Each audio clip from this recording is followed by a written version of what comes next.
Hi everyone, thanks so much for having us. My name's Sasha Burnham. I'm a senior performance coach from Verizon, and it's an absolute pleasure to be co-presenting this presentation with Paul Everett. Now, Paul's the former GM of Aroona Alliance, and today we're here to tell you the story of Aroona Alliance. Now, the reason we're doing that is there's a lot of talk about culture and safety culture. Whenever something goes wrong in the industry, particularly when it goes catastrophically wrong, a lot of attention gets put on culture.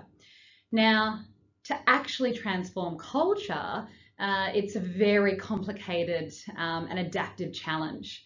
And so we wanted to share with you not just the theory of transforming culture, but a real story of an organisation that was able to transform their capability and culture to achieve significant improvements in safety performance and business outcomes. Now, our story includes warts and all. We're going to hear from Paul about his experience first arriving at the Aroona Alliance, the challenges he faced, and the hurdles along the way. Before we get into the Aroona story, I just wanted to explain who I work for and our partnership with the Aroona Alliance and really our role in the transformation journey. So Verizon's a small organisation based in Western Australia, and our real mission is to inspire human potential to create organisations with engaged and loyal staff who safely deliver extraordinary results.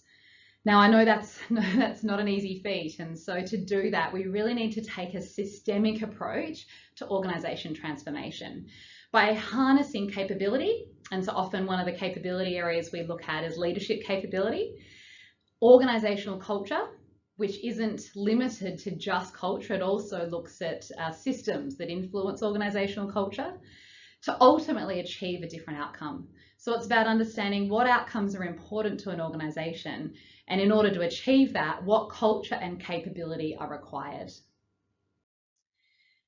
So with the Aroona Alliance, we took quite a complicated safety transformation program approach.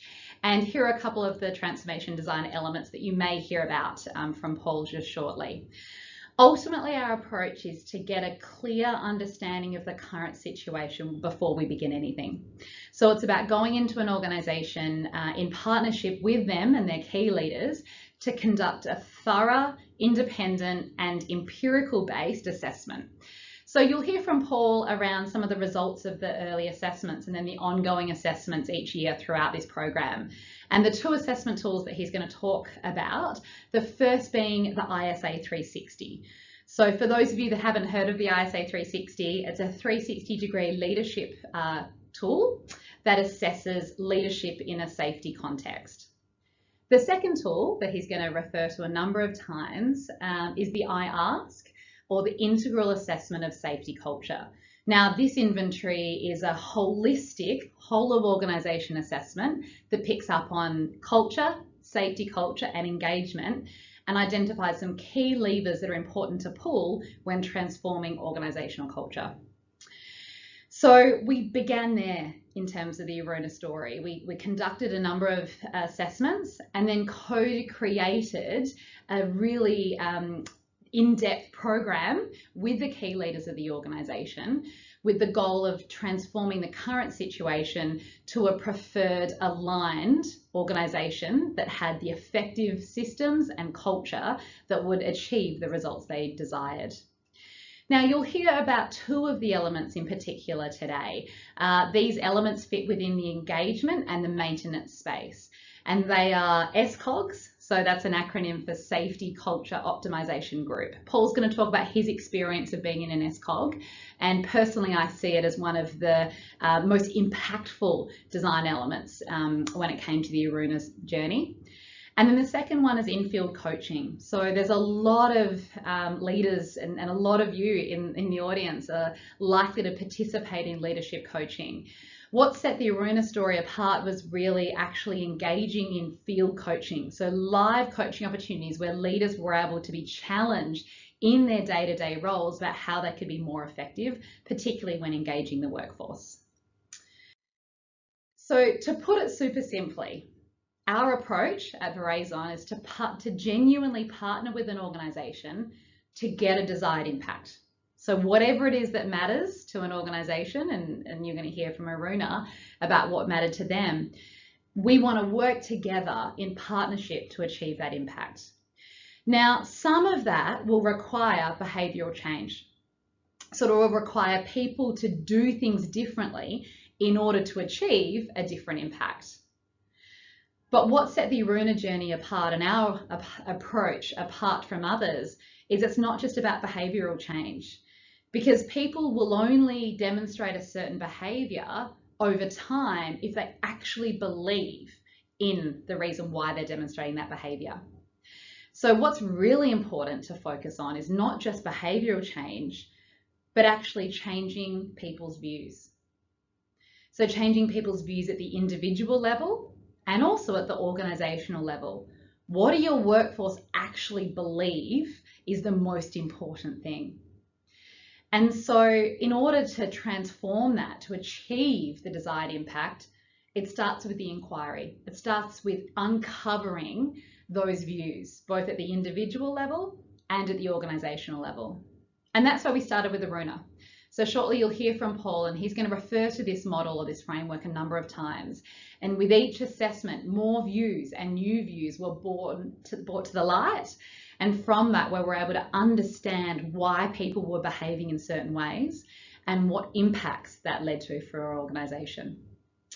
So without any further ado, I'd like to hand over to Paul now to introduce the Alliance and talk through the situation when he first arrived 5 years into their strategic plan. I inherited Aroona with 5 years left on the contract, but with the contract actually having been in place for 5 years.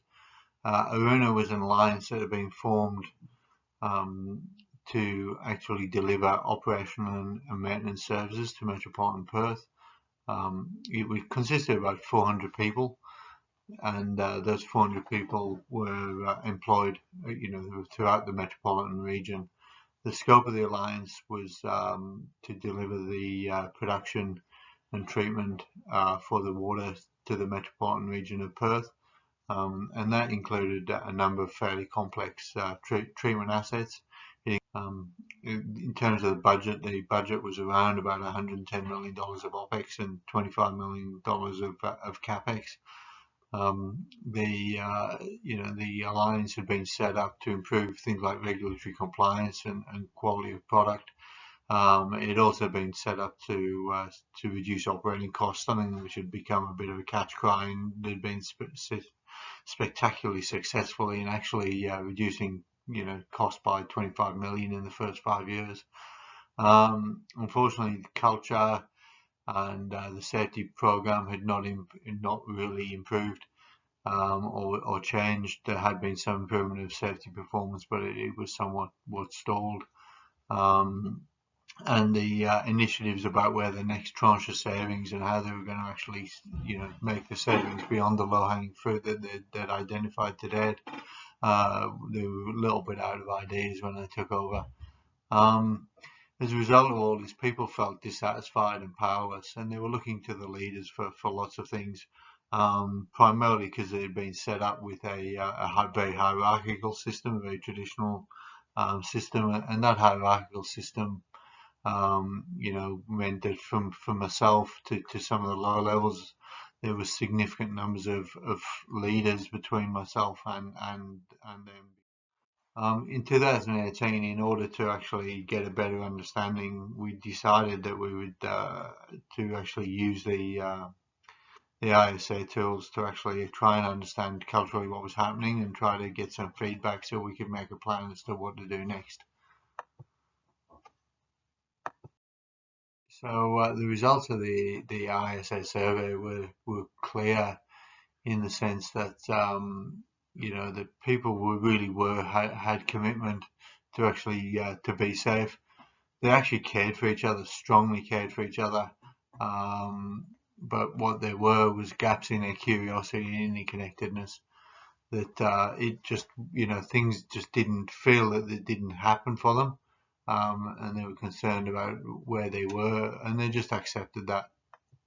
What I'll do now is I'll show a video from Donna Buchanan, who was one of the AMT members, in the Alliance, and her perspective on what she got out of the ISA. How did the ISA 360 help me? It gave me clarity. We were about to start our 5-year strategy development, and our safety and efficiency performance was plateauing. As a management team, we were struggling to understand where the next levers for creating another level of performance were at.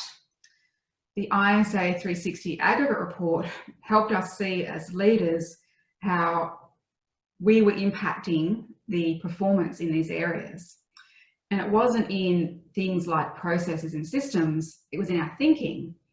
What we discovered was that we actually didn't trust the workforce to keep themselves safe, to find those areas of efficiencies on their own. And so we were doing a lot of the doing. And as a result, we were creating a disconnect between us and the workforce. So as you can hear from Donna, there was quite a revelation as to what was happening, and the management team really hadn't considered their actions as to where they fitted, and what they needed to change within themselves in order to actually move their culture on.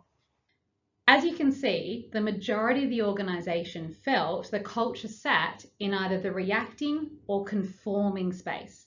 What that means is 40% of the organisation believed in a reacting way to approach situations, so that it's all about cost, that you just make do with what you've got. You only react to situations after they occur. The next majority of the organisation believed in a conforming approach to behaviour at work. So that's about following the rules, doing things properly, ticking every box on every checklist before completing any task, and a genuine belief that the processes and the policies are all that's required to keep us safe. Now, in our experience, most organisations have a result very similar to this, where the majority of the workforce either sit in a fast-paced reacting environment, or they realise that that fast pace doesn't necessarily work. And so the antidote to that is to layer upon layer safety policies and processes to build enormous amount of overlapping layers of protection to prevent an incident from occurring. Yet what the research shows is reacting and conforming organisations are the lower end of the safety cultural maturity. So the views that were brought to light in this initial assessment were the views held by the workforce, that production is king. Now Paul's going to talk about that and what views were required to shift that production is king. And also that there was a fear of blame, that you better not speak up about anything, don't point out any issues, or you'll get your ass kicked. And so that view, or those views, drove certain behaviours throughout the organisation. Now, the policies and the procedures and the training weren't driving these behaviours. It was the beliefs, the deep-seated views that led people to patch things up and keep on going, to keep quiet and don't speak up. And ultimately, it led to a less safe and less efficient performance back in 2018. So obviously, having got the results that we had found, we realised that there was significant change that had to happen in response to that, and we had to demonstrate to everybody we'd heard the message that we'd received. The first piece of that message was to change the messaging around, that there are no passengers. I came up with a simile that we're on a longboat, not a bus. There are no passengers on a longboat. So everybody had to grab an oar, had to be part of the change, and they all had to help us to get to where we were going. And that was a vital part of the messaging of what we're trying to achieve. The other part of the messaging was, if we fix things when we see them, we actually spend less time fixing them. And that's real sustainability. So really trying to flip that message that complying and reacting is not what this is about. That if you want real sustainability, this is a long haul, and we've got to change our mindset because it's no longer the production is king. Production as king is dead. It's self-sustainable production. That's actually what we're all trying to achieve. So what did we do? First thing we actually did was we actually developed what we call an SCOG, which is the Safety Culture Optimization Group. We acknowledge that the whole of the journey we're going through is actually about an adaptive challenge. It's actually, how do we actually live and practice the 7 safety practices that we put in place for everybody? How do we make them real for people? And one of the ways we did that was to pick these optimization groups, and they were across the whole business. I myself actually was part of the first one, but it was a conscious decision that that was done as a symbol of my commitment, but it was also a really conscious decision that I wasn't the chair of this. I was part of the group, and I was also listening to the group and the outcomes. So we got people, and they were literally from all aspects of the business. There was people from, the finance team, and there was people from the individual plans, from the catchments, and a lot of them had never really been together in a room and really sat down and talked to each other. So the first challenge that we actually gave them was reporting without fear of blame. Now, being an adaptive challenge, that meant we had to address the cultural issues as well as the process issues. And, a key part of the SCOG was the actual piece of actually coaching people along to actually change their mindset, to actually have curiosity, to actually challenge what the status quo was, to actually look at what the processes we had, and, change the focus so that the focus was not that we're reporting to catch people. We're actually reporting to share lessons learned. That was one of the fundamental changes that we wanted to get across here. And how do we actually care for each other? Because everybody said they cared, but they actually didn't then they cared less about the people on the next plant than they did about their own people, those kind of things. So how did we do that? How do we actually connect? One of the ways we did that was Aroona tours. We actually allowed all the different plants to actually go and visit and do safety audits, and to actually go and meet each other and actually have safety discussions on another person's plant, so they could actually see what other people were doing in order to keep themselves safe and actually learn things from other plants. The other thing we did was the Aroona story. We actually started to do storyboarding. We had regular updates and regular information sessions, but what we actually did with the Aroona story was we put TVs in every plant, and we popped up and actually got people to share their stories about how good Aroona was and what caring had been done, and so that people not only heard the story of the positive that was happening and the change that was happening, but also the things that they could do to care for others in their own team.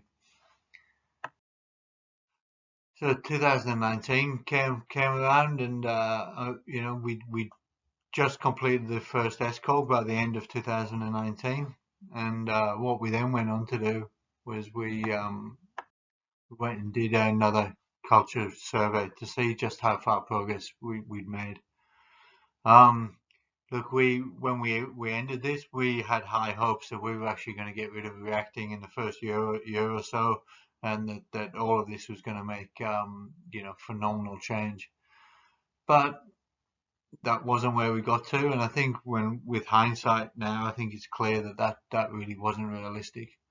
But what did we do? We actually managed to move 10% of people out of reacting into a conforming mindset, and 10% of the people in conforming actually into achieving, into high performing. Now with hindsight, that was quite a shift, and it certainly started to get to the point where we were at the point where we were getting some really big momentum. But we've also got to acknowledge what the feedback was, and that was that we still hadn't cracked silos with the work we'd done. If I focus on my team, I'll be okay. People really didn't believe, even though there was some commitment for money for safety, that there was really still wasn't money for safety, that you know, cost saving was king. They also believed that the action to actually fix some of these things was just too slow. And some of that was because we had a capital expenditure process that, you know, did take a significant amount of time. We had to get approval through our parent organisations to spend that capital. But people didn't just wanted things fixed there and then, and it became a totem for that. What did that really mean? It meant that, you know, that people really didn't want to share the safety improvements and they didn't want to question others. It was in, you know, Patrick Lencioni superficial harmony type thing, where if we actually all say there's no problem, perhaps there will be no problem. But of course, we all know that that's just not the case. And so, you know, people didn't try to fix the large safety things. They were happy to deal with the small things, but not the large things. How would I summarize that? The way I'd summarize that is that we had some people who really, you know, that those people who shifted were starting to really adopt the idea and really saw opportunity to do something different. But the majority of the others were just sitting this out and saying, well, let's just see what happens next. So what did we respond? First thing we did was we had to fix the symbols. We actually did a thing, we called it Project Colossus, mainly because of just the sheer breadth of what we did. But what we actually did was we audited and fixed the visible symbols of decay. That we actually went through every plant, whether it was a handrail that was not fixed and starting to rust, or whether it was you know, cables that were left on the ground because they hadn't been properly secured from when they changed the pump out. We actually went and audited all the aspects of the plant. We even audited things like, you know, our confined space registers. We went through everything we could think of. You know, we even challenged things like our pressure vessel regimen and whether we're doing that correctly and those kind of things, in order to actually demonstrate that as leaders we were committed to everybody's safety, and that there was money in the budget, that we would spend money in order to actually fix those symbols of things that people said that they couldn't do. The safety forums we had changed from being a show and tell to being very much focused on how do we coach, how do we change behaviours, how do we challenge our behaviours.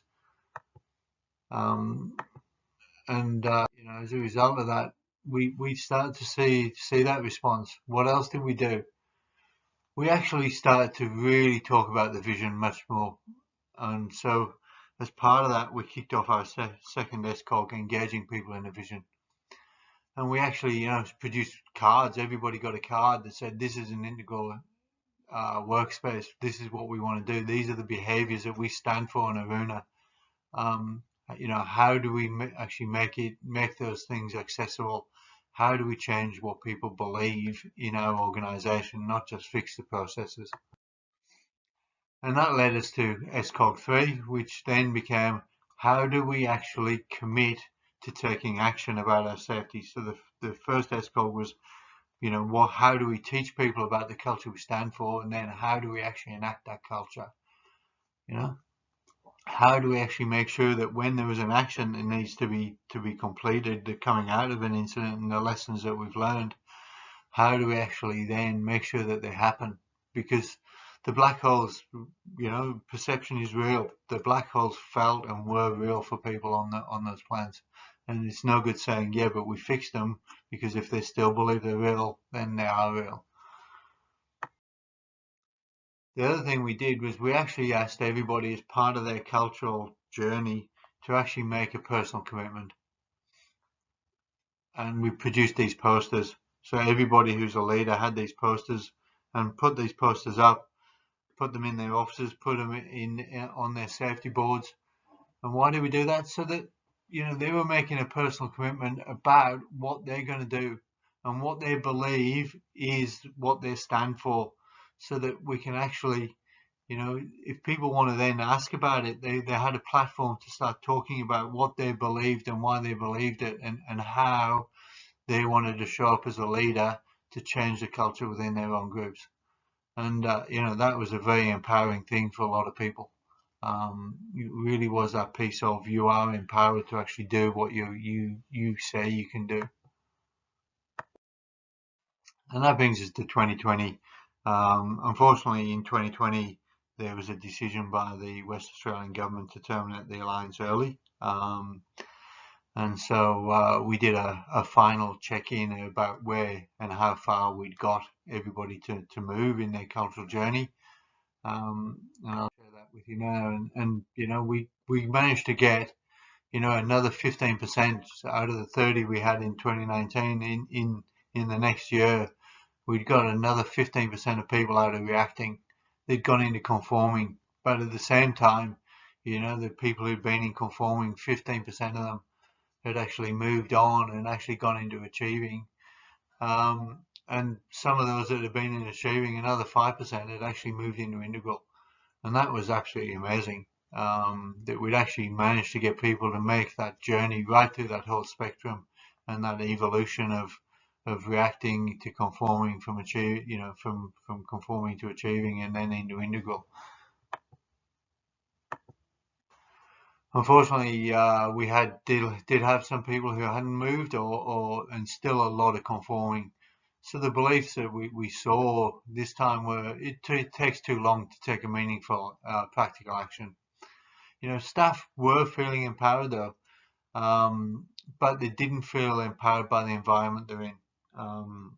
Didn't feel empowered by the parent company environment and the oversight and the control that the parent company in Water Corp had actually wanted to exercise on the alliance.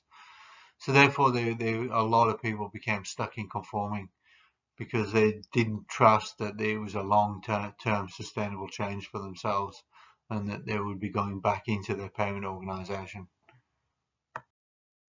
In terms of what did we see? So over the journey, so from late 17 into 18, when we kicked off the work in you know, so in 17 we introduced the 7 safety practices, and then in 18 we introduced the feedback and the more target action, and you can see there that we got TRIFR to fall really quite markedly.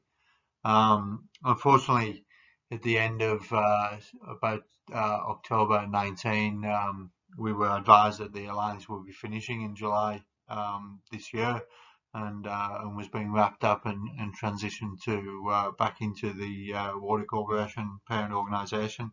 As a result of that, some of the safety practices, etc., and our independence was removed from us, and you can see that well, we did get a sustainable shift from where we had been.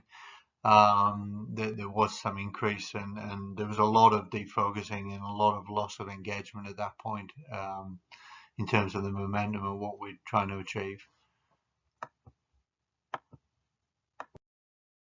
In terms of road safety, look, you know, it was a large geographical area. There was a lot of people on the move. We did a lot of truck movements. And in early 17, you know, we were having roughly 8 vehicle collisions a month, and that had continued through most of the alliance. What you can see, although it's a bit up and down, is that there was a consistent shift in those numbers too. So by the time the alliance has been wrapped up, then you know, we were down at no more than 1, and in some cases we had periods of 0. Short periods of 0 actual traffic incidents happening at all. Again, which demonstrated that cultural shift and awareness in people and their willingness to take responsibility for themselves and their actions. In terms of actual productivity, you can see there was quite an early climb, and it started to plateau and actually roll off in late 17.